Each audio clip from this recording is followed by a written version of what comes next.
जय श्री ओम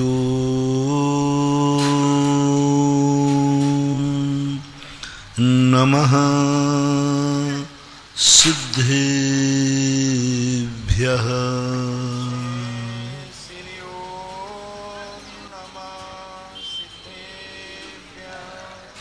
सर्वमंगल मांगल्यम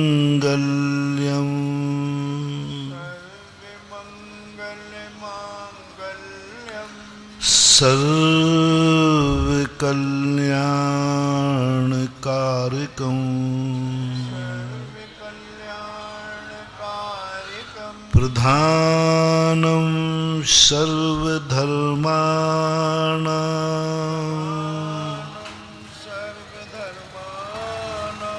जैनं जयतु शासनं जैनं जयतु शासनं। पंच परमेष्टि भगवान की, आचार्य श्री गुरुवर कुंद कुंद महाराज की, आचार्य श्री गुरुवर विद्यासागर महाराज की।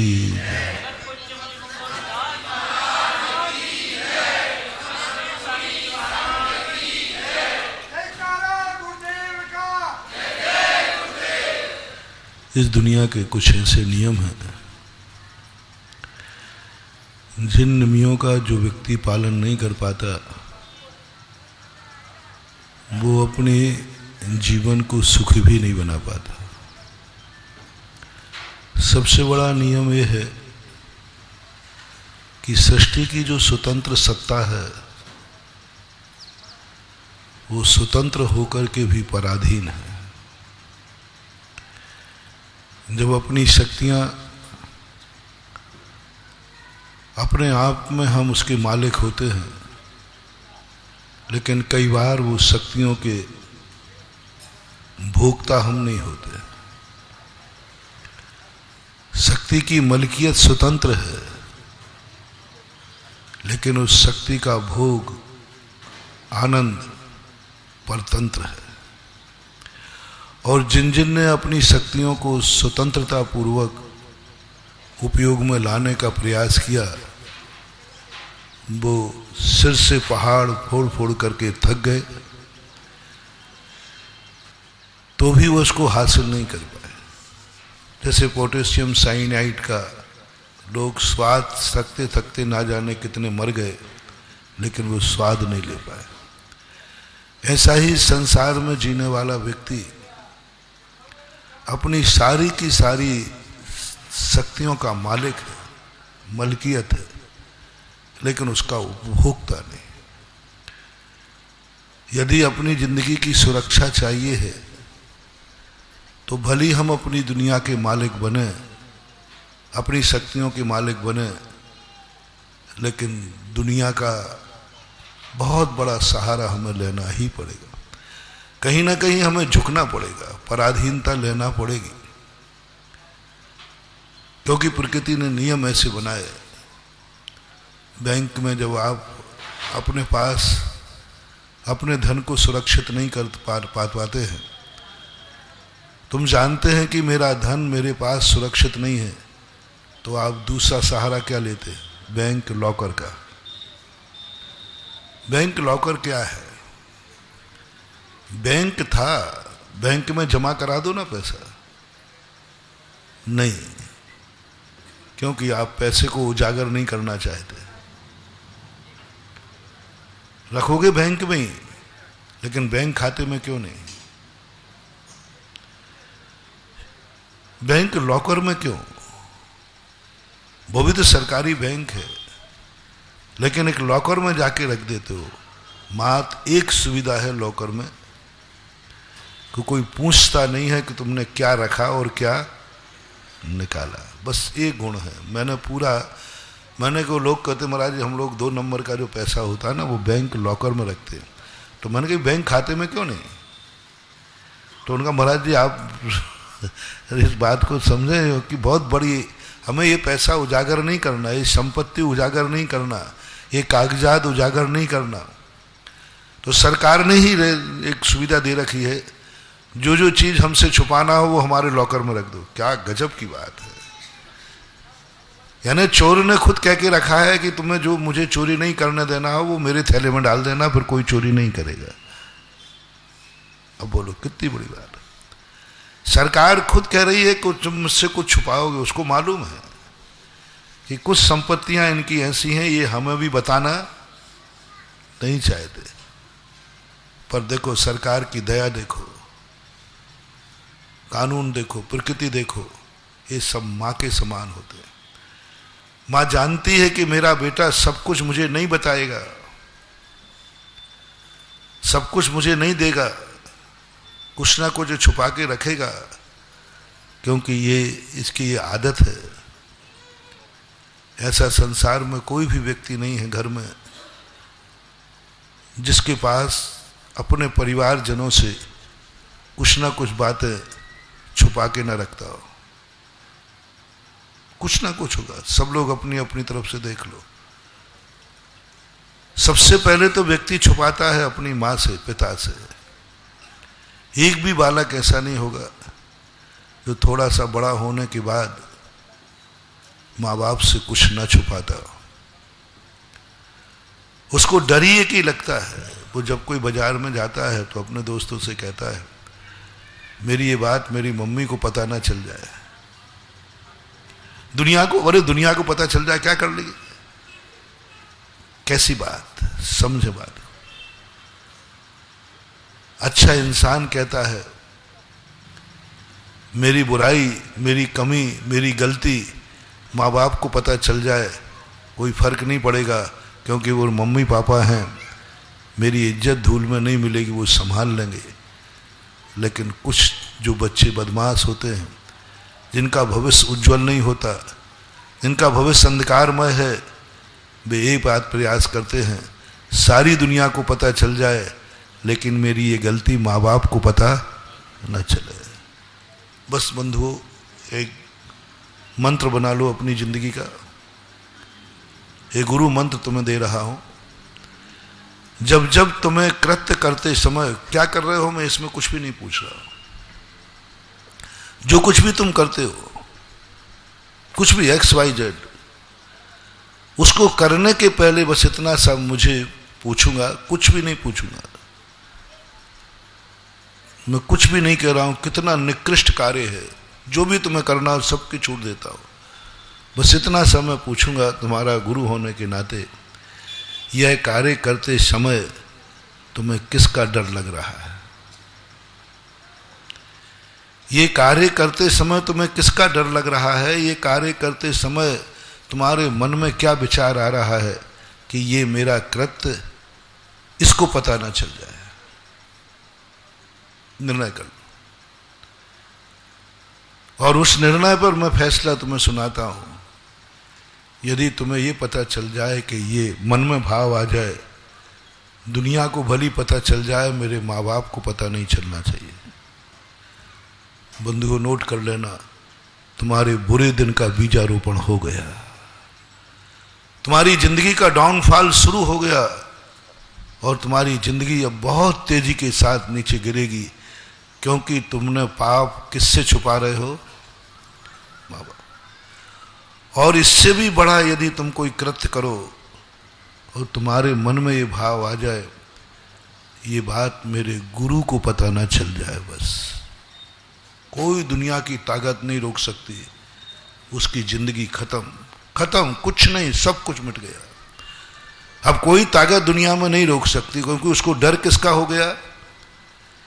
जहां सारे पाप धोए जाते हैं, जहां सारे पापियों को निर्मल किया जाता है, एक गंदा कपड़ा करने वाला धोबी से डर रहा है, एक गंदगी शरीर लेकर के स्नान गृह से डर रहा है, एक सारी गंदगी में खेलने वाला व्यक्ति स्नान से डरता है। क्या होगा? बाथरूम से डरता है। कीड़े पड़ेंगे कि नहीं? जिंदगी बर्बाद होगी कि नहीं? पहली बात तो यदि बाथरूम से डर है, तुम्हें स्नान से डर है, तो प्रयास करो कि तुम्हारे कपड़े गंदे होवे ही नहीं और तुम गंदे होने ही नहीं। पहला, फर्स्ट एंड फर्स्ट। हमारे जैन दर्शन ने सबसे पहले कहा, जैसे ही बालक होश संभाले, जैसे ही बालक पढ़ाई पूरी करे, सबसे पहले पंडित जी आशाधर जी हुए 12वीं शताब्दी में, उन्होंने सागार धर्मामृत के अंदर लिखा कि जब व्यक्ति पूरी पढ़ाई कर लेता है, गृहस्थी में प्रवेश करता है, तो सबसे पहले प्रयास किया जाता है कि उसको सबसे अच्छा मार्ग बताया जाए, जिसमें गंदगी ही ना हो, जिसमें मन वचन काया गंदा करने का मौका ही नहीं मिले, और उसे सबसे पहले उच्च मार्ग, यानी सबसे पहले मुनि बनने का मार्ग दिया, उपदेश दिया गया, शास्त्र में लगा। 18 वर्ष वयस्क होते ही सबसे पहले 8 वर्ष से लेकर 18 वर्ष के बीच में सबसे पहले उसे गुरु के पास ले जा करके माँ बाप और गुरु से कहा गया, इसको सबसे पहले मुनि मार्ग बताना, मुनि का उपदेश देना, क्योंकि अभी ये निर्मल आत्मा है, ये पवित्र आत्मा है, अभी इसके जीवन में कोई पाप नहीं हुआ, कोई बुराई नहीं आई, अभी इसकी जिंदगी स्वतंत्र नहीं हुई है, एक अच्छे व्यक्ति के द्वारा संस्कारित हुई है, जिसे माँ बाप कहते हैं। अभी अपनी बुद्धि से काम नहीं कर रहा था, अभी माँ बाप की बुद्धि से काम कर रहा था। अभी अपनी आंख से नहीं देखता था, माँ बाप की आंख से देखता था। अभी अपने कानों से नहीं सुनता था, माँ बाप की सुनी हुई सुनता था। अभी वहीं जाता था जहाँ माँ बाप कहते थे, वही खाता था जो माँ बाप देते थे। जब तक व्यक्ति माँ बाप के अधीन है, तब तक व्यक्ति को खतरा नहीं। 2-3 दिन पहले मैंने कहा था रास्ते में कि माँ जब तक निश्चिंत है, जब तक उसका बालक गोदी में है, और जैसे ही गोदी से उतरने लगा, अब माँ का टेंशन बढ़ने लगा। जैसे ही बड़ा होता है बालक, माँ का अधिकार घट जाता है और माँ की जिम्मेवारी बढ़ जाती है। अधिकार कम होता है और जिम्मेवारी बढ़ जाती है। और बालक जब गोदी में रहता है, जिम्मेवारी कोई होती ही नहीं, अधिकार होता है। बालक गोदी में है ना, अधिकार है, मेरा बालक है, जो मैं करूंगा वो कोई जिम्मेवारी नहीं। मैं सुलाऊंगा सो जाएगा, मैं खिलाऊंगा खा लेगा, मैं चलाऊंगा चल लेगा। माँ बाप को कुछ भी जिम्मेवारी नहीं है, अधिकार है, पूरा अधिकार है। जब तक माँ बाप की गोदी में बालक है, माँ बाप के अधिकार असीम है, असीम अधिकार है। असीम तो क्या, संपूर्ण अधिकार है। बोलो भाई, जब बालक जन्म लेता है, माँ को कितने अधिकार है? सारे अधिकार है। जिलाने का भी अधिकार है और मारने का भी अधिकार है। कौन बचा सकता है? भगने का उपाय ही नहीं, सोचने का जो बने, सारे अधिकार है। और जिम्मेवारी कुछ भी नहीं है, कोई जिम्मेवारी नहीं। लेकिन जैसे ही बालक गोदी से उतरता है, माँ के अधिकार कम होते हैं। अब वो माँ के अधिकार में नहीं चलता, माँ के आदेश में नहीं चलता। माँ इधर बुलाती वो उधर दौड़ता है, माँ इधर बुलाती वो उधर दौड़ता है। अधिकार कम हो रहा है माँ के, लेकिन जिम्मेवारी बढ़ रही है। अभी वो रेलिंग पे जाएगा, गिर जाएगा। अभी वो सड़क पे जाएगा, टकरा जाएगा। अभी ये किसी सांप को छू लेगा, मर जाएगा। अब कितनी जिम्मेवारी। अभी अग्नि के पास चला जाएगा, गैस सिलेंडर के पास चला जाएगा। अभी ये पंखे में हाथ डाल देगा। अभी ये लाइट का कितनी संभावना है। कब है ये संभावना है? गोदी में था तब या गोदी से उतरने के बाद है? अब गोदी से उतरती जिम्मेवारियां बढ़ गई, इतनी जिम्मेवारियां, कुछ भी हो सकता है। और अधिकार नहीं है, अब अधिकार कम हो गया, क्योंकि उसकी आवाज अब सुनना बंद कर दिया, क्योंकि उसके पैर चालू हो गए। कैसे बड़ी विचिंता। जैसे जैसे हम बड़े होते जाते हैं, हमारी जिंदगी के अधिकार हमारे उपकारी के छीनते जाते हैं और जिम्मेवारी बढ़ जाती है। यहीं से होता है डाउनफॉल। यहीं से जिंदगी को खतरा, जिंदगी का कुछ भी हो सकता है। माँ की गोदी में जब तक कोई खतरा नहीं, क्योंकि संपूर्ण अधिकार हमने माँ को दे दिए, प्रकृति ने दे दिए। लेकिन गोदी से उतरने के बाद व्यक्ति माँ के अधिकारों का हनन करना शुरू कर देता है। और जब जब हमारे माँ बाप के अधिकार कम होंगे, तब तब हमारी जिंदगी में खतरे बढ़ेंगे। और बालक का खतरा बढ़ गया, क्योंकि उसमें इतनी अकल तो है नहीं, स्वयं की बुद्धि तो है नहीं, और माँ बाप के अधिकार में चलने की उसकी इच्छा नहीं है। वो पराधीनता स्वीकार नहीं कर रहा है, वो भागना चाहता है, वो उड़ना चाहता है। छोड़ दो मुझे इस खुले मैदान में, मुझे कोई माँ नहीं चाहिए, कोई पिता नहीं चाहिए। बहुत सावधान। जब जब जिंदगी में ऐसा भाव आता है, वो बालक ठोकरें खा लेता है, गिर जाता है, कई बार तो जिंदगी खत्म कर देता है। अब उस छोटे बालक में, एक छोटे से बालक में इतने बड़ी स्वतंत्रता की उड़ान भर ली कि जिंदगी खत्म कर दी। और बड़ा होता है बालक,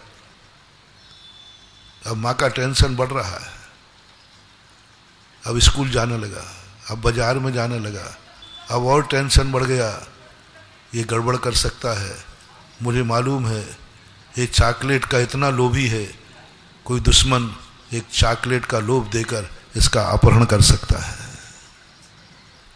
माँ का अधिकार कम हुआ, जिम्मेवारी इतनी जिम्मेवारी। और होता है बच्चों को चॉकलेट बिस्कुट का देकर के लोग अपहरण कर लेते हैं। अब कुछ भी कर सकता है, क्योंकि बच्चा हमारे हाथ से चला गया।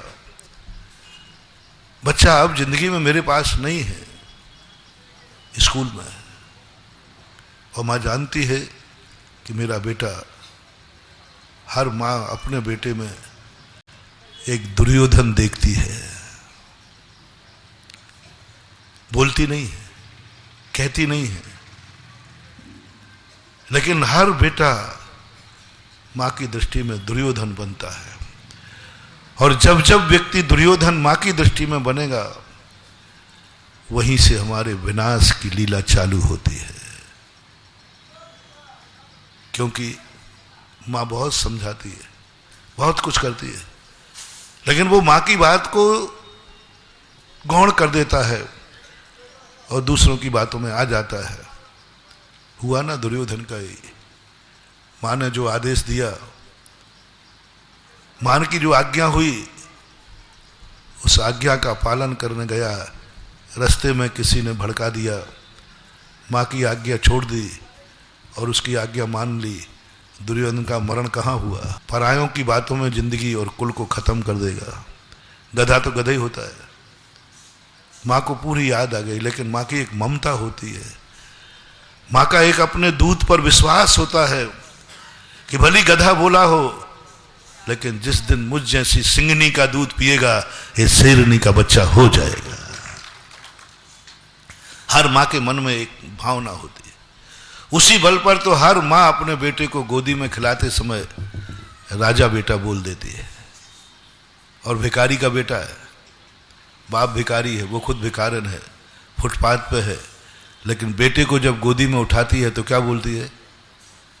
राजा बेटा। किस बल पे बोल दिया? भिखारी का बेटा है, अपने दूध के बल पर, अपने दूध के बल पर कि मेरा दूध पिएगा ये राजा बनेगा, राज की सत्ता पाएगा, राजा बनेगा। दूध पिया है ना मेरा। अपने दूध पर हर मां को, मूर्ख बालक पर भी विश्वास होता है। लोग कहते हैं कि ये गड़बड़ निकलेगा, बोले नहीं, मेरा दूध पिएगा फिर देखना, मेरा दूध पीने के बाद देखना, मेरा दूध कोई साधारण नहीं है। मां का मात बेटे पर विश्वास नहीं होता। हर मां को अपने दूध पर विश्वास होता है कि मैंने इसको दूध पिलाया है, मेरा दूध पिया है, वो गलत हो ही नहीं सकता। लेकिन कई बार चूक जाती है। माँ भोली है ना, माँ की ममता भोली है ना, माँ की ममता इतनी भावना से भरी हुई है ना कि एक भिखारी को राजा बेटा कहना ये कितनी बड़ी भावना है। उसका पिता अभी भीख मांगने गया है और माँ बेटे से क्या कह रही है? राजा बेटा। भावना कितनी है, कहाँ जमीन और कहाँ आसमान। कहाँ जमीन और आसमान। इतनी कल्पना की उड़ानें माँ भर सकती है, इतनी कल्पनाएं की उड़ान माँ भरती है, इतनी कल्पना की उड़ान, हद हो जाती है। ये ममता है। और वो चूक जाती है कि मेरा दूध ही नहीं, इसका खून भी है। दूध से ताकत नहीं आती, दूध से पहले खून बनता है, फिर ताकत आती है। और खून तो मेरा नहीं है ना। और खून हो भी तो ये जन्म जन्म का संस्कार लेके आया है। मेरे दूध पर तो मुझे विश्वास है, लेकिन एक भाव पहले ये दूसरे का भी तो किसी का दूध पी के आया है। इसने कहीं जन्म लिया होगा। वो सब कुछ भूल जाती है।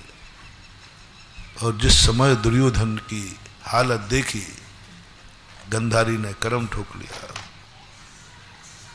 मैंने बेटे पर, मेरा दूध पर आज विश्वास उठ गया। बेटा तूने ये क्या किया? मैंने क्या कहा था? तूने क्या किया? दुर्योधन कहता मैंने अपनी बुद्धि लगा ली।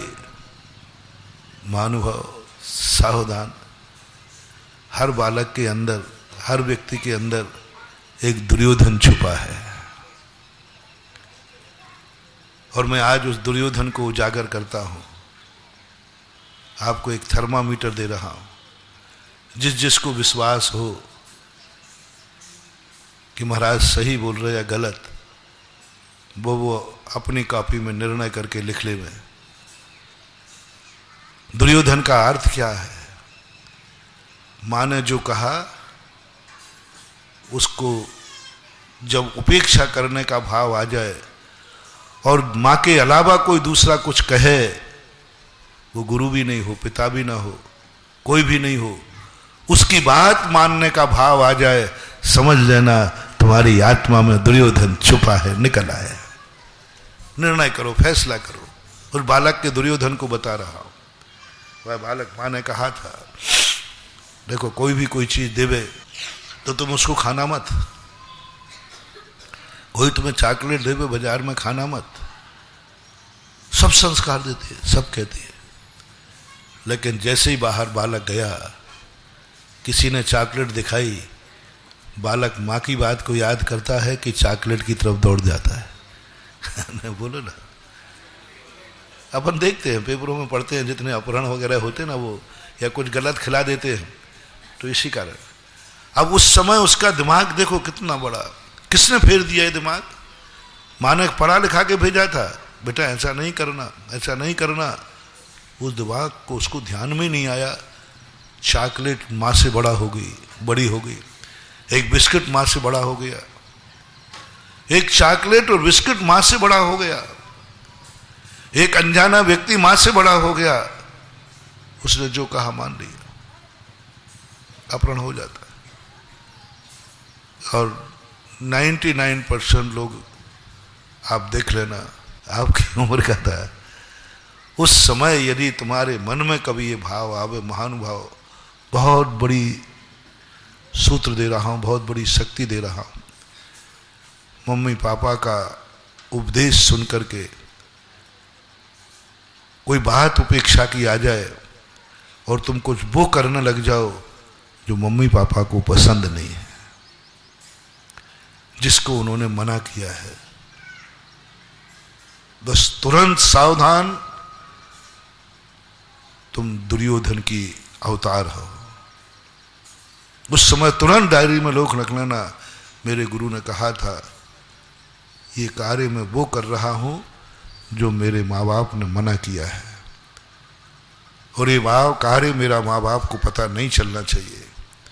और आप डर गए वो करते समय। दुनिया से नहीं, दुनिया से नहीं, किससे डरे? ओहो, ये मम्मी पापा को पता नहीं चल जाए, ये बहुत गलत कार्य है। दुनिया को तो मुंह दिखा दूंगा, लेकिन माँ बाप के सामने आंख भी नहीं उठा पाऊंगा जिस समय मेरे माँ बाप को पता चलेगा। क्योंकि क्यों डर रहे माँ बाप से? अरे दुनिया तो कुछ बिगाड़ भी देगी, माँ बाप से डरने की क्या जरूरत है? उसने तो तुम्हारी वो गंदगियां साफ की हैं जिसमें तुम पड़े रहते तो अभी तक कीड़े पड़ जाते, उससे क्या डर रहा है? जिस गंदगी में पड़े रहते तो कीड़े पड़ जाते, उसी गंदगी को उठा के खा लेते। उस गंदगी को भी तुम्हारी साफ करके आज इतनी बड़ी जिंदगी दी है, और तुम कोई गंदी आदत माँ बाप से छुपा रहे हो। कौन साफ करेगा? माँ बाप बराबर दुनिया में कोई गंदगी साफ करने वाला ना तो था, ना है, और ना तुम जैसी गंदगी करने वाला और माँ बाप जैसी गंदगी साफ करने वाला दुनिया में हो ही नहीं सकता। धोबी नहीं, मेहतर नहीं, कोई नहीं हो सकता। तुम बालक जैसी गंदगी करने वाला, बोलो बालक कब कहां गंदगी कर सकता है? बोलो ना। मां भोजन करने बैठी तो कहो वो गोदी में ही यूरिन नल खोल दे। मां मंदिर में लेके गई, तू गंदगी कर दे मंदिर में, तुझे कोई भरोसा नहीं। आहा, और मां जैसी सफाई करने वाली यदि आप कोई मेहतरानी को लगा भी लोगे ना तो वो भी चिड़चिड़ी हो जाएगी। जिस तरीके से बालक गंदगी करता है वो भी चिड़चिड़ा जाएगा, वो भी। लेकिन मां कभी नहीं चिड़चिड़ाई, हर गंदगी को साफ किया। दुनिया में किसी को लात मारो, लात पैर तोड़ देगा, मां ने लातें भी खाई, सब कुछ खाया। मां जैसी सहिष्णु नहीं। आज तुम उससे कोई ऐसी गंदी कार्य कर रहे हो, आज तुम कोई ऐसी गंदगी जिंदगी में ला रहे हो जिसको माँ बाप से छुपा रहे हो। बस नोट कर लो डायरी में, तुम्हारा पतन शुरू हो गया। इसलिए मैं कोई ज्यादा बात तुम्हें परेशान नहीं करूंगा। वह कार्य मत करना जो तुम्हारे मम्मी पापा को पसंद ना हो। जिस कार्य को करते समय माँ बाप से डरो, वह कार्य मत करना। मैं गारंटी लेता हूं तुम्हें नरक और त्रियंच गति नहीं होगी, तुम्हारा डाउनफॉल नहीं होगा। तुम जहां हो उससे ऊंचा नहीं उठा पाऊं या ना उठा पाऊं, लेकिन तुम जहां हो वहां से कभी नीचे नहीं गिरो। बस इतना सा बात। ऊंचे उठाने वाली बात अभी करता हूं। ऊंचा तुम्हें इस मंत्र से तुम्हें ऊंचाइयां दे पाऊं या ना दे पाऊं, लेकिन इतनी गारंटी है कि तुम्हारा डाउनफॉल नहीं आएगा। तुम इससे नीचे इज्जत में कम नहीं होगी, इससे नीचे तुम्हारी दुर्गति नहीं होगी। तुम मर करके मोक्ष जाओगे या नहीं जाओगे, तुम मर करके स्वर्ग जाओगे कि नहीं जाओगे, लेकिन ये गारंटी है मर करके तुम नारकी और त्रियंच नहीं बनोगे, ये पक्का है। इतना कम है कि किसको आज को छोड़ दिया? मैं वो कार्य नहीं करूंगा जिस कार्य करते समय किसका डर लगे, बस। और दुनिया के डरना, दुनिया से डरना। ये मेरा कृत्य पड़ोसी को पता ना चल जाए, ये मेरा कृत्य दुश्मन को पता ना चल जाए, ये मेरा कृत्य सारे संसार को पता नहीं चल जाए। माँ बाप को, हाँ उनको तो चल जाए, कोई बात नहीं, उनको तो चल रहा है, माँ बाप को पता चलने दो। क्यों? अच्छे विद्यार्थी के लक्षण बता रहा। माँ बाप को पता चलने दो। बोले क्यों? नीति कहती है वैद्य को बीमारी और माँ बाप को बुराई पता चल जाए तो फिर व्यक्ति ना वो बीमार रह सकता है और ना बुराई रह सकती है। अब बोलो, यदि डॉक्टर से हम बीमारी छुपाएंगे तो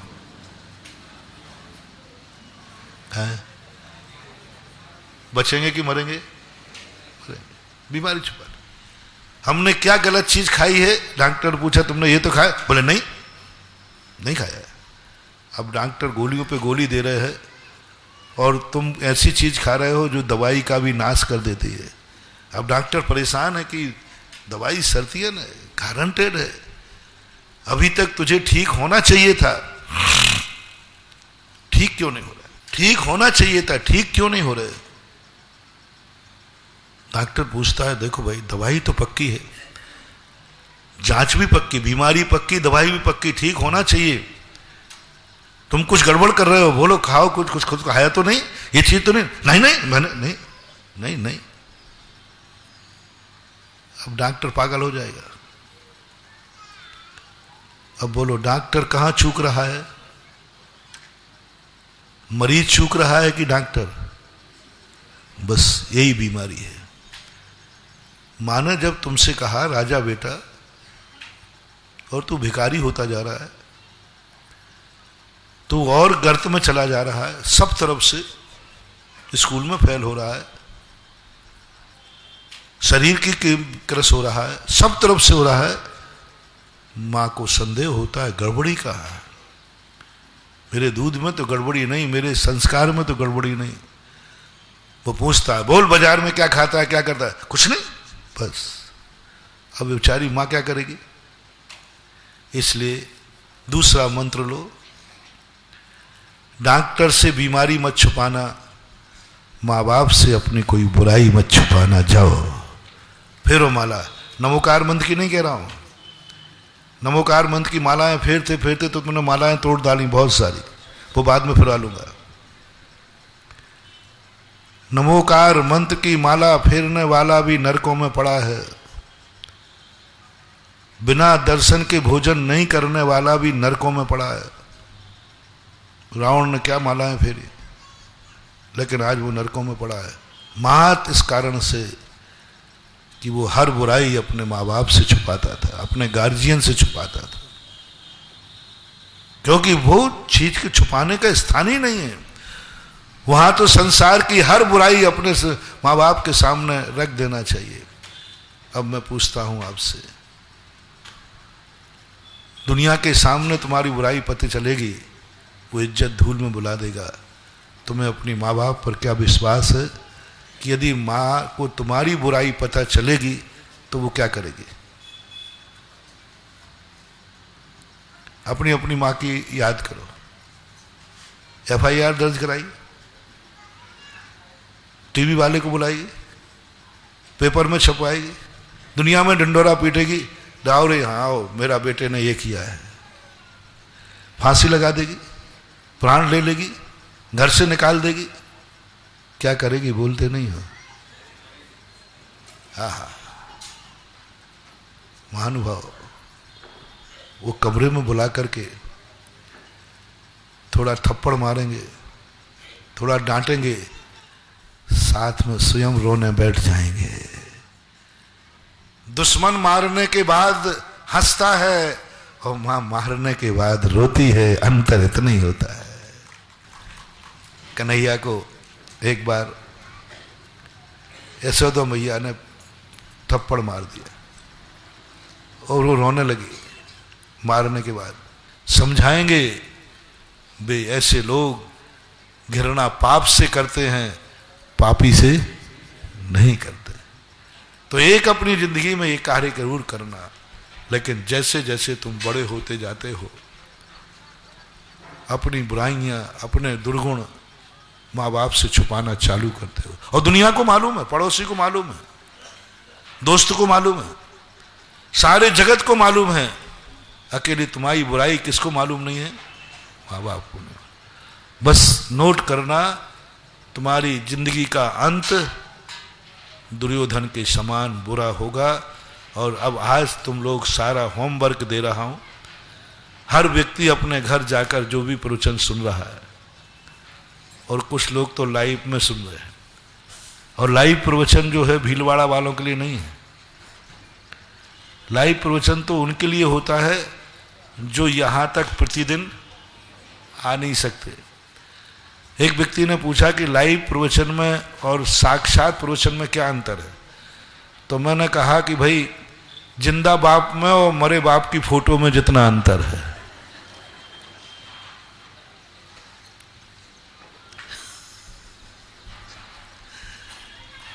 अब बाप यदि जिंदा हो और वो फोटो को अगरबत्ती लगाए बोलो ना, फोटो कब पूजनी है? जब नहीं है। टीवी काहे के लिए था?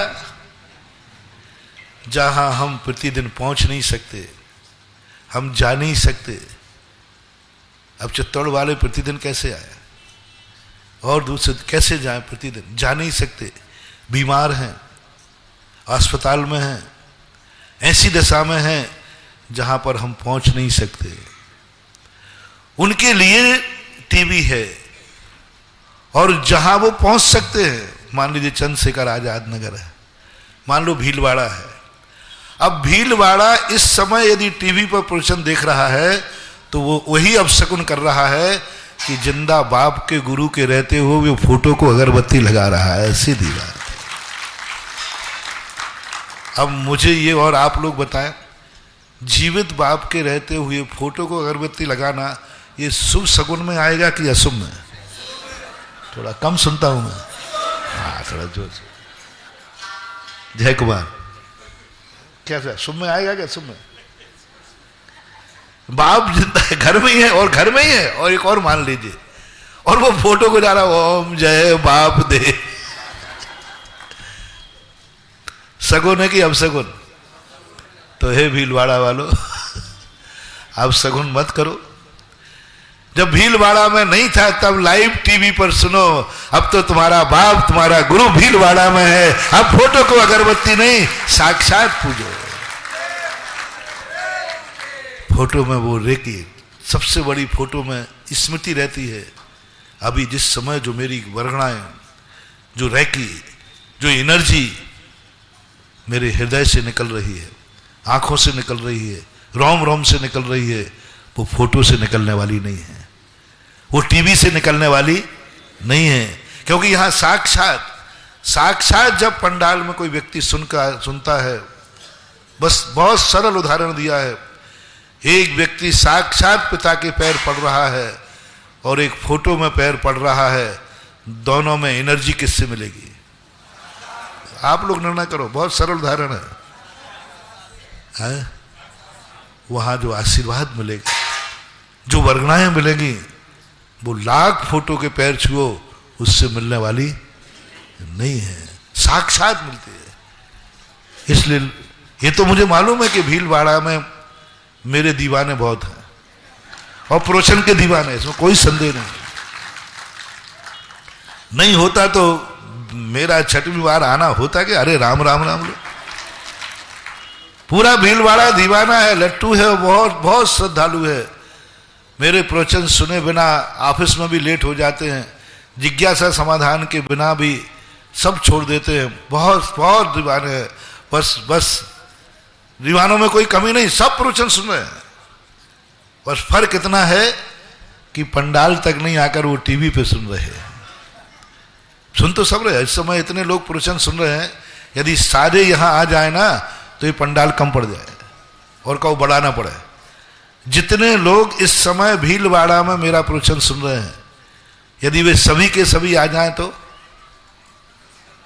हाँ, तो उनसे मेरा कहना है कि बहुत अच्छा प्रवचन सुन रहे थे, लेकिन अब तुम्हें मालूम, ये आदत छोड़ दो कि महाराज भीलवाड़ा नहीं है। अब ये छोड़ दो कि मेरा गुरु जिंदा मेरे भीलवाड़ा में है, अब फोटो की जरूरत नहीं है। क्यों सुनूं टीवी पर, क्यों फोटो देखूं, क्यों छाया देखूं? जब साक्षात बाप बैठा हो तो फोटो का कोई मूल्य होते ही नहीं। साक्षात भीलवाड़ा में बैठा हूं, अब टीवी का क्या मूल्य है? टीवी तो उन लोगों के लिए है जो आउट ऑफ भीलवाड़ा, भीलवाड़ा से बाहर। इसलिए सबको लिए मेरा कहना है कि अपनी जिंदगी का जो बात बता रहा था, एक रहस्यमय अपनी जिंदगी का सूत्र ले लो कि वह स्थिति अपने जीवन में आने मत देना। लेकिन फिर भी अपना प्रसंग चल रहा था, वो जानती है मां, गंधारी को संदेह था और उसने कहा था, देख किसी के भड़कावे मत आना, ये मत सोचना कि मैं इतना बड़ा हो गया हूं, मां के सामने नंगा कैसे जाऊंगा, ये मत सोचना, तू ये मत सोचना कि मैं बड़ा हो गया हूं। उस समय दुर्योधन दादा बन चुका था, बेटे के यहां भी बेटा हो चुका था। ये मत सोचना कि मैं दादा बन गया हूं, ध्यान रखना तू कितनी बड़ा बन जा, मां के सामने तो वही है जैसा तूने जन्म लिया था। मां के सामने ज्यादा कोई मर्यादा नहीं होती। मां का रूप वो होता है, मां बच्चे को हमेशा वही देखती है। अभी दीक्षा कल्याणक के दिन देखना, जब आदिनाथ दीक्षा लेंगे, 83 लाख पूर्व की उम्र आई है, यानी 84 साल की उम्र में 83 वर्ष तक मां कहती है, बेटा तू तो अभी जंगलों के कष्ट कैसे सहन करेगा, तूने तो अभी देखा ही क्या है। अरे पूरा बुढ़ा हो गया फिर भी देखा क्या है? मां की दृष्टि में तो हमेशा बालक ही रहता है। लेकिन वो नहीं माना, और वही हुआ जो हुआ। हर मां को एक संदेह होता है कि मेरा बेटा कहीं मेरी उपेक्षा करेगा, मेरा बेटा मुझसे कुछ छुपाएगा। इसलिए फिर वो अकेले में ले जा करके कन्हैया को, जब सारे ग्वाल बाल मिल्लों ने शिकायत की कि मैया ये तुम्हारा गोपाल दहेड़ियाँ फोड़ फोड़ के खाता है, और खावे तो ठीक है लेकिन जमीन में बिखेर देता है और सबको बांट के खिलाता है। कम से कम ये मांग के खा लेवे तो मैं इसको पेट भर खिला दूंगा, लेकिन ये जहेरी फोड़ता है। कन्हैया को दही खाने में मजा नहीं आता था, दहेड़ी फोड़ने में मजा आया था। और जैसे तो मैया ने कहा, क्यों करता है रे तू ऐसा? घर में कोई दही की कमी है? क्यों खाया तूने? क्यों दहेड़ी फोड़ी? तो कहते क्या है कन्हैया, मैं नहीं माखन खायो मैया, मैं नहीं माखन खायो। मैंने माखन नहीं खाया मैया। आप एक पक्ष का सुनकर मुझे डांटो मत। आप इनसे पूछिए, सर्वे कराइए कि इनकी दहेड़ी कहाँ लटकी थी, और मैं उसके नीचे खड़ा होता हूं। यदि पा जाऊं तो मैंने फोड़ी, नहीं पा जाऊं तो आप इनके सिर फोड़ना। पूछा कहाँ टंगी थी? बोले जैसे पंखे टंगे ना ऐसे टांगते थे पहले। तो मैया तो धीर सीधी साधी, उसने कहा सही बात है, हमारा बेटा इतनी बड़ी दहेड़ी कैसे फोड़ेगा? गलत बात है, तुम लोग सब हमारे कन्हैया को बदनाम करना चाहते। कन्हैया मुस्कुरा रहे, अच्छा रहा, बढ़िया, उल्टा चोर। सारे लोगों ने कहा, अब सारे ग्वाल बाल डांट खा गए। बोले मैया यदि मैं झूठ बोल रहा हूं तो अभी भी देखो इसके मुंह में छपा हुआ है। चोर कितनी भी सावधानी करे निशानी, तो अरे मर गए, ये तो छपा है, पकड़े गए। पर कन्हैया तो कन्हैया थे। कहते हैं कि मां आप अभी भी नहीं समझी।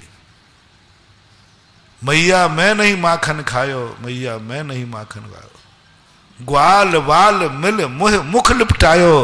इन सब ने माखन खाया और मुंह मेरा लिपटा दिया, क्योंकि मैं छोटा था। कई बार बच्चों की मूंछ बना देते ना बड़े लोग, ऐसे ही मैया कहते हाँ बात सही है। बहस हो गई, मां ने सबको फटकार के भगा दिया। लेकिन मां के अंदर एक बात समझती है महानुभाव, गुरु और मां से कभी तुम छुपा नहीं सकते। भली वो बोलती नहीं है, भली मुंह से बोल रही है राजा बेटा, लेकिन अंतर में वेदना है तो भिखारी का बेटा। तुम जो कानों से मां की आवाज सुनते हो ना, वो सत्य नहीं है, वो ममता है। वो सत्य नहीं है, वो ममता है। सत्य तो ये अनुभव में आ रहा है। बोलो माताओ, एक भिखारिन अपने बेटे को गोदी में ली है और राजा बेटा बोल रही है, लेकिन उसके अनुभव में भिखारी बेटा है या राजा बेटा? अनुभव में भिखारी बेटा। दुर्भाग्य कोस रही है और मुंह से क्या बोल रही है? राजा बेटा। अंदर वेदना में अनुभव आ रहा है भिखारी बेटा, बोल रही है राजा बेटा। ये सत्य नहीं है, ये ममता है, ये मां की ममता है। ऐसे कई बार हमारी जिनवाणी में हुआ। द्रव्यानुग की जिनवाणी इतनी वो है, हमें कह दिया तू शुद्ध भगवान आत्मा है। ये बोल रही है, ये ममता बोल रही है, सत्य ये है कि तू संसारी आत्मा है। बिल्कुल बहुत अच्छा उदाहरण करता।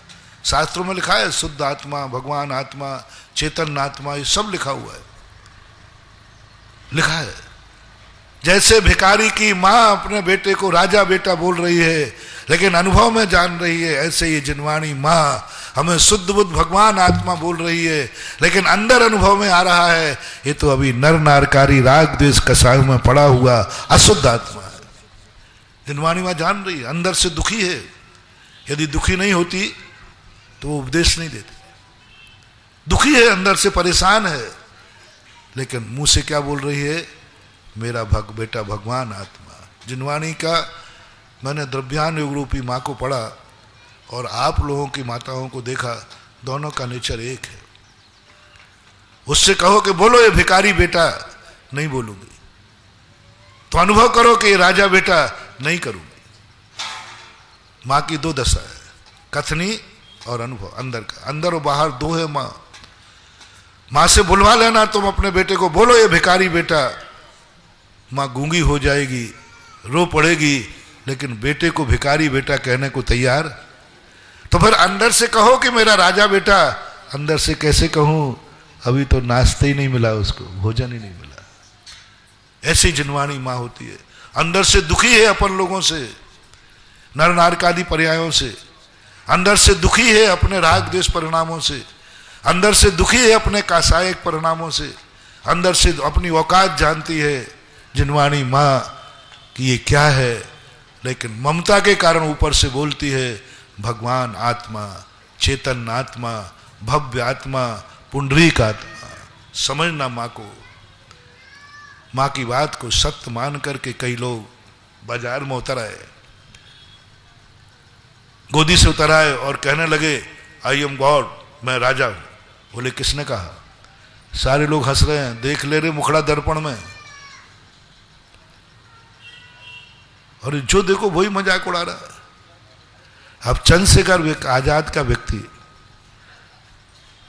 और पूरे भीलवाड़ा में, मैंने राजा बेटा कहा ना कल, किसके बेटा? मैंने कहा ना, नौकर कभी बेशरम नहीं होता, बेशरम बेटा होता है। किस संबंध में? एक विद्यार्थी था, लड़का था, बहुत गुस्सेल था, बहुत गुस्सेल था, बहुत गुस्से। कोई यदि हाथ दिखा दे तो उंगली तोड़ दे, आंख दिखा दो। और वो एक पिट रहा था, तो उसका दोस्त आया, यार तू तो बड़ा पानीदार था, यहाँ तो गालियां भी खा रहा है, पिट भी रहा है, तू कुछ भी बोल ही नहीं रहा। तो कह चुप रहे, ये बाप है।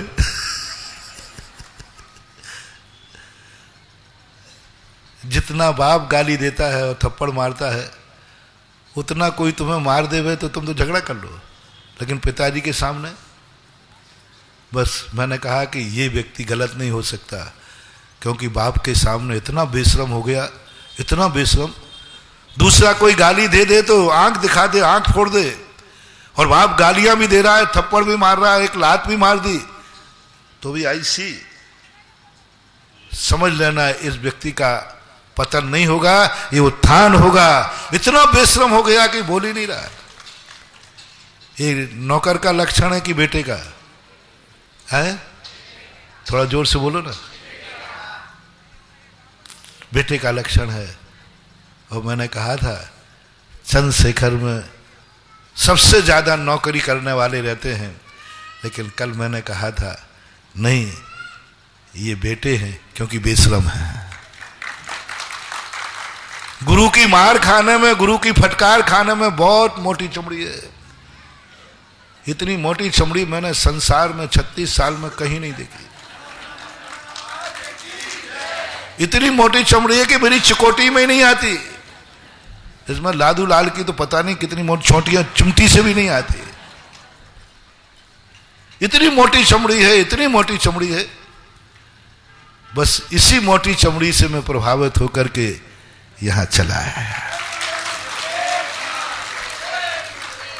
मैंने कि जो व्यक्ति गुरु की, माँ बाप की डांट खाते समय बेशरम हो जाए, समझ लेना चाहिए उसका बेड़ा पार हो जाएगा,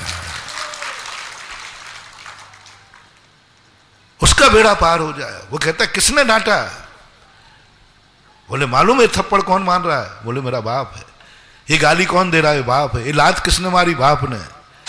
इसी प्रकार चंद्रशेखर वालों ने कई बार कहते थे तुम इतनी डांट खाने के बाद महाराज के पास आ जाते हो। फिर एक बार कहा था तुम लोग जब महाराज तुम्हारी तरफ देखते नहीं,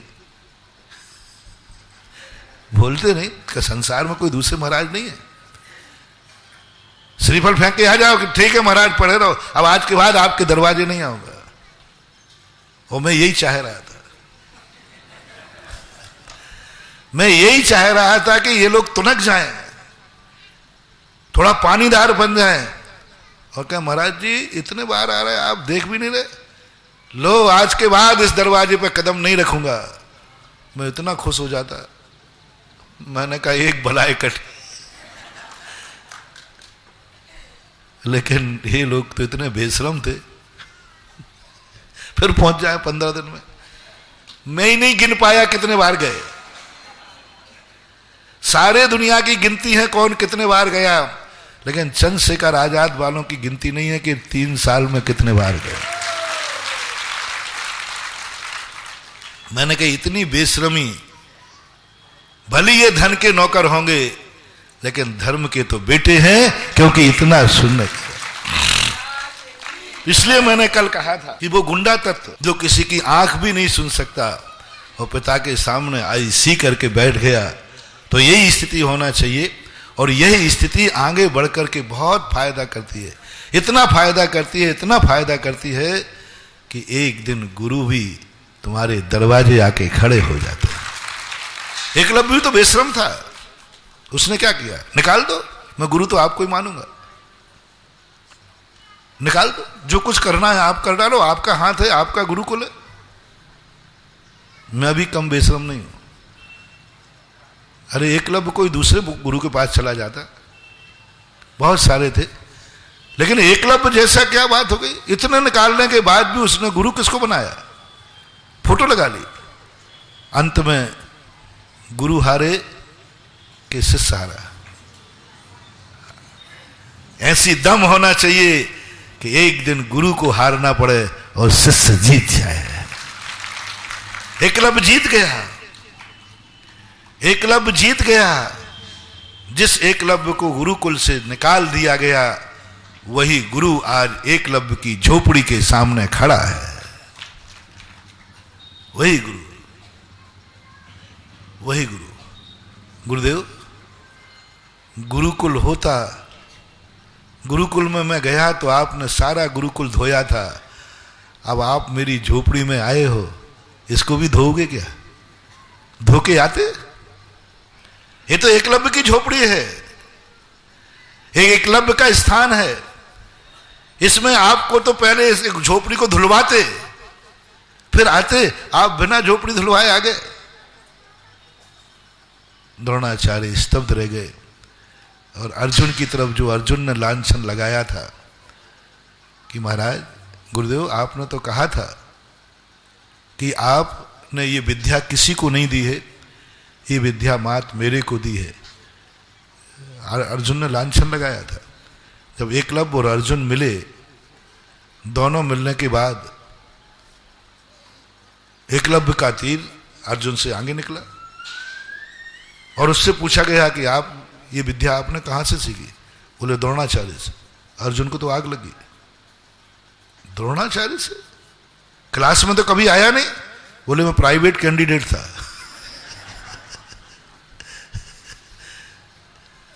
प्राइवेट कैंडिडेट था। और उसने क्या किया, फिर बाद में जाकर के जब गुरु के पास अर्जुन पहुंचा, बहुत नाराज था। गुरुदेव, आज तक चेले झूठ बोलते थे, अब गुरु भी बोलता है। शास्त्र में कहा है गुरु से कपट नहीं करना चाहिए, और गुरु चेले से कपट करे तो? द्रोणाचार्य कहते हैं अर्जुन जवान सवाल के बोलो, गुरु कभी कपट नहीं कर सकता। बोले किया है। अभी तक तो नीति है कि शिष्य कपट करता है गुरु से, इसलिए शिष्य की दुर्गति होती है। गुरु से कपट, मित्र से चोरी, या हो निर्धन। पर अब तो सूत्र बदलो, गुरु चेले से कपट करे तो फिर क्या होगा? द्रोणाचार्य कहते सावधान। बोले साहब, गुरुकुल में तो मुझे पढ़ाते हो और ट्यूशन पर एकलव्य को पढ़ाते हो। ट्यूशन? क्या बात?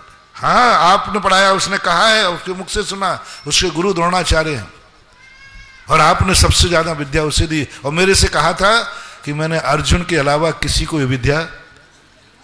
गुरु स्तब्ध रह गए। चलो, कहाँ है वो एकलव्य? मेरा शिष्य नहीं कोई? द्रोणाचार्य तो भूल चुके थे। जाके सब कुछ देखा।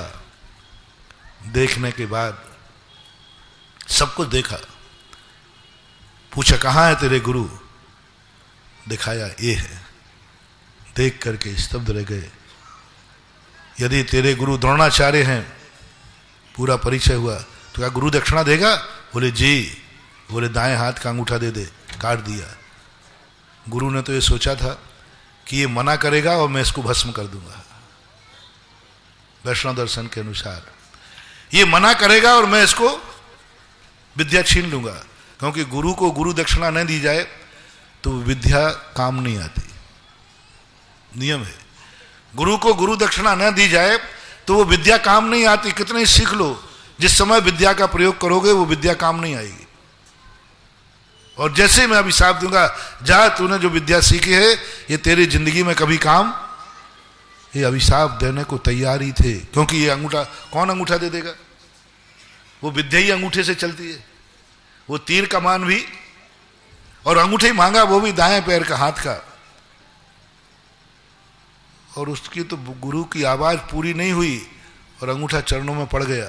ओ, गुरु कहते हैं यहां भी मैं हार गया, ये जीत गया, ये जीत गया। अंत में अर्जुन की तरफ देखते हैं और कहते हैं देख, मैंने नहीं सिखाया, इसने सीख लिया। भीलवाड़ा में सबसे ज्यादा उपेक्षित कॉलोनी कौन थी? बोलो ना। समाज से भी, और मेरी दृष्टि में तो थी 100%। मेरी दृष्टि में तो भीलवाड़ा के चंद्रशेखर आजाद की स्थिति बिल्कुल वही। मैंने तो अपनी डायरी में निकाल दिया था कॉलोनी है कोई, लेकिन इन एकलव्यों ने ऐसा कुछ कर दिखाया कि आज भीलवाड़ा वालों ने कहा कि महाराज जी आप प्रवेश हमारी कॉलोनी से करिए, यहां से करिए, आपका स्थान है, आपका ठाइया है। ये चंद्रशेखर आते कहाँ? कई लोगों ने याद दिलाया, महाराज जी आप भूल गए, अपन को भगवान की दृष्टि में नहीं बसना है। बहुत सारे लोग कहते हैं हे भगवान मेरी दृष्टि में तू बसा ले। नहीं, भगवान को तो नासा दृष्टि किए बैठे न दो। पहले मैं बहुत थोड़ा सा बालक बुद्धि में था शुरू में, मैंने कि भगवान ये कौन सी मुद्रा है?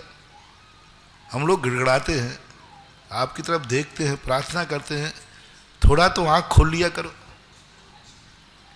अरे इतना पत्थर दिल तो किसी का ही नहीं होता दुनिया में। और तुम्हें कहते हैं करुणा निधान, दीनानाथ, भगवान को ये सब टाइटल मिलते हैं ना, और कभी वो आंख नहीं उठाते।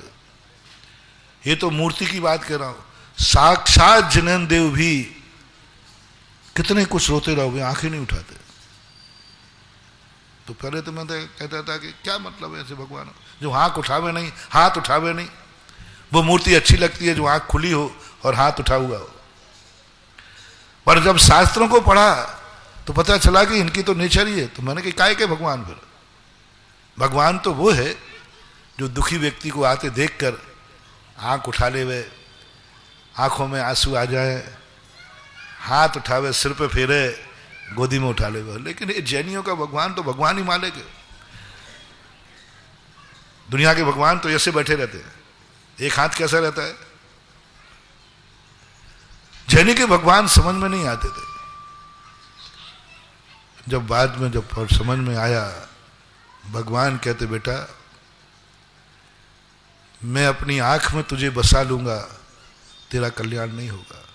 मैं तो देख रहा हूं, आंख उठाने की जरूरत ही नहीं। मेरे पास तो वो ज्ञान चक्षु है जो बिना आंख उठाए तेरे 24 घंटे निगरानी रखता हूं। ऐसा एक भी अपन लोग नहीं है। अनंत तीर्थंकर अपन को 24 घंटे देख रहे हैं। अपन क्या उन पे आरोप लगा रहे हैं कि हे भगवान आप मुझे देखो, मेरे ऊपर कृपा दृष्टि करो, मेरी बात सुनो। एक नहीं, अनंतानंत सिद्ध परमेष्टि बैठे हैं। ये सिद्ध परमेष्टि अपने ज्ञान से अपन को देख रहे हैं कि नहीं? सब दिख रहा है उनको, सब दिख रहा है। अपन अभी पंडाल में बैठे प्रवचन कर रहे हैं, भगवान देख रहे। 1 मिनट भगवान कहते हैं, जैन दर्शन कहता है, जिनेन्द्र देव कहते हैं बेटा 24 घंटे में 1 सेकंड ऐसा नहीं जाता जिस समय मैं तुम्हें देख नहीं रहा हूं। बोलो भगवान किसको नहीं देख रहे? 24 घंटे देख रहे। पापी को भी देख रहे। तुम पाप कर रहे तो भगवान देख रहे, पुण्य कर रहे तो भगवान देख रहे, सबको देख रहे। उनके ज्ञान में तो सब झलक रहा है। और कब से झलक रहा है? बोलो कब से भगवान देख रहे अपन को? अनंत काल से आदिनाथ भगवान देख रहे, अजितनाथ देख रहे, सब देख रहे। जितने संसार के भगवानों ने केवल ज्ञान प्राप्त किया, सब अपन को 24 घंटे देख रहे। क्या उनके देखने से कल्याण हुआ? नहीं हुआ, नहीं होगा बंधु।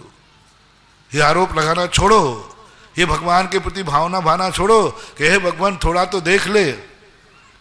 नहीं, भगवान की दृष्टि में बसने से कल्याण नहीं है, भगवान को अपनी आंखों में बसा लो, बेड़ा पार है।